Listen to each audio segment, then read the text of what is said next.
Hello बच्चों, चलिए आज का हमारा प्रश्न सिद्ध कीजिए कि 1 प्लस कोस पाई बट्टे 8 गुणा 1 प्लस कोस 3 पाई बट्टे 8 गुणा 1 प्लस कोस 5 पाई बट्टे 8 गुणा 1 प्लस कोस 7 पाई बट्टे 8 बराबर है 1 बट्टे 8 के।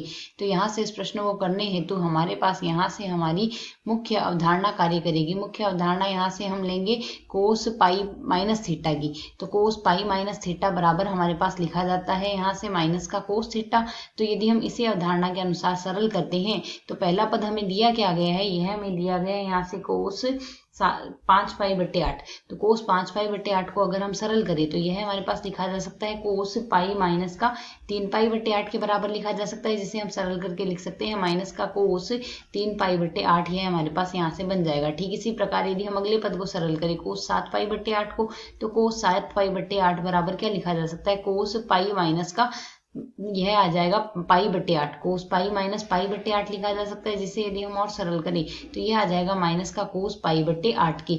अब यदि हम यहाँ से दिए गए पद के लिए बायां पक्ष लिखे तो LHS बराबर हमें यहाँ से क्या दिया गया है, 1 प्लस कोस पाई बट्टे 8 दिया गया है, गुणा में है हमारे पास यहाँ से 1 प्लस कोस 3 पाई बट्टे 8 दिया गया है। साथ ही हमें यहाँ से गुणा में दिया गया है 1 प्लस कोस 5 पाई बट्टे 8 हमें यहाँ से दिया गया है, और इसके अगला पद दिया गया है गुणा में 1 प्लस कोस 7 पाई बट्टे 8। जो जो पद हमें दिए गए थे हमने सारे लिख लिए। अब अगर हम इन्हें सरल कर ले तो पद हमारे पास क्या बन जाएगा, 1 प्लस कोस पाई बट्टे 8 ऐसा का ऐसा रहने देंगे। ठीक इसी प्रकार 1 प्लस कोस 3 पाई बट्टे 8 है, जो कि हम ऐसा का ऐसा ही रहने देंगे। अब यदि अगले पद को हम सरल करें वह क्या बन जाएगा, 1 माइनस कोस 3 पाई बट्टे 8 बन जाएगा हमारे पास यहाँ से।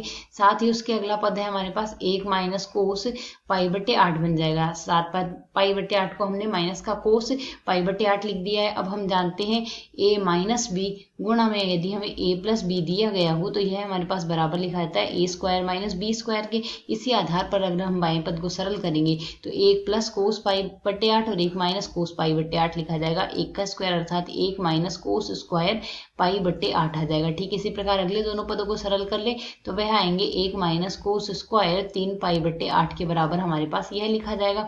अब हम जानते हैं हमारे पास cos square theta plus sine square theta, sine square theta plus cos square theta बराबर लिखना चाहिए तो यह 1 लिखा जाता है। तो अगर हम यहाँ से 1 माइनस कोस स्क्वायर थीटा निकाले तो 1 माइनस कोस स्क्वायर थीटा बराबर क्या हो जाएगा हमारे पास यहाँ से साइन स्क्वायर थीटा के बराबर हो गया। तो यदि हम इसमें मान प्रतिस्थापित कर दे तो यह मान हमारे पास क्या बन गया है, यहाँ से यह बायां पक्ष सरल होकर यहाँ से बन गया है साइन स्क्वायर पाई बट्टे 8 आ गया है हमारे पास। साथ ही गुणा में बन रहा है हमारे पास यहाँ से साइन स्क्वायर 3 पाई बट्टे 8 बन रहा है। तो यदि हम यहाँ से इस पद को सरल करें तो यह पद हमारे पास क्या बन रहा है, साइन पाई बट्टे 8 बन रहा है, और गुणा में है साइन 3 पाई बट्टे 8। इसका हमारे पास यहाँ से वर्ग बन रहा है। तो इसका यदि वर्ग बन रहा है तो ये इसी वर्ग के अंदर हम 2 से गुणा कर देते हैं, 2 से भाग दे देते हैं, मान अपरिवर्ती रहेगा।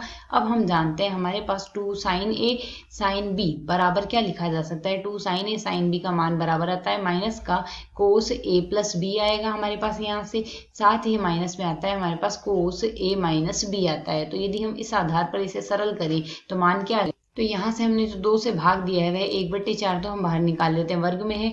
बाकी पद को सरल करके हम क्या लिख सकते हैं, यह कोस a माइनस बी यहाँ पहले लिख देते हैं। तो कोस इसी आधार पर हम सरल करेंगे तो मान क्या बन जाएगा हमारे पास, इसके लिए कोस पाई बट्टे 8 माइनस में आएगा हमारे पास यहाँ से 3 पाई बट्टे 8 आ रहा है, और माइनस में आ रहा है हमारे पास कोस a प्लस बी अर्थात पाई बट्टे 8 प्लस 3 पाई बट्टे 8 आ रहा है हमारे पास। इसे यदि हम आगे सरल करें तो हम जानते हैं कोस माइनस थीटा का मान हमारे पास कोस थीटा लिखा जाता है, कोस माइनस थीटा बराबर कोस थीटा लिखा जा सकता है। तो इसी अवधारणा के आधार पर इसे और सरल कर लें तो यह मान क्या आ जाएगा, 1/4 गुणा में आ रहा है हमारे पास, साथ ही इसका वर्ग भी लगाना है तो यहाँ से हम इसका वर्ग लगा देते हैं। इसे सरल करेंगे तो कोस यह आ जाएगा माइनस का 2 पाई बट्टे 8 अर्थात यह बन जाएगा पाई बट्टे 4 आ गया माइनस। इसी प्रकार यहाँ से बन रहा है हमारे पास मान कोस 4 पाई बट्टे 8 अर्थात हमारे पास 4 पाई बट्टे 8 बन रहा है कोस पाई बट्टे 2। अब कोस पाई बट्टे इसका हमारे पास साथ ही यहाँ से वर्ग आ रहा है। तो अब यदि हम सरल करें तो हमारे पास हम जानते हैं कोस पाई बट्टे 2 का मान 1, कोस पाई बट्टे 2 का मान तो 0 होता है, और कोस पाई बट्टे 4 का मान √1/√2 आएगा। इसे यदि हम सरल करेंगे तो 1/4 गुणा में आ रहा है हमारे पास 1/√2 माइनस में आ रहा है 0 का वर्ग। इसे सरल करके हम यहाँ से लिख सकते हैं 1/4 गुणा 1/2 आएगा, जो कि बराबर आ जाएगा 1/8 के, अर्थात यह बराबर आ रहा है दाएं पक्ष के। बाएं पक्ष बराबर आ गया दाएं पक्ष के, हमें यहाँ से यही सिद्ध करना था। शायद समझ आया। धन्यवाद।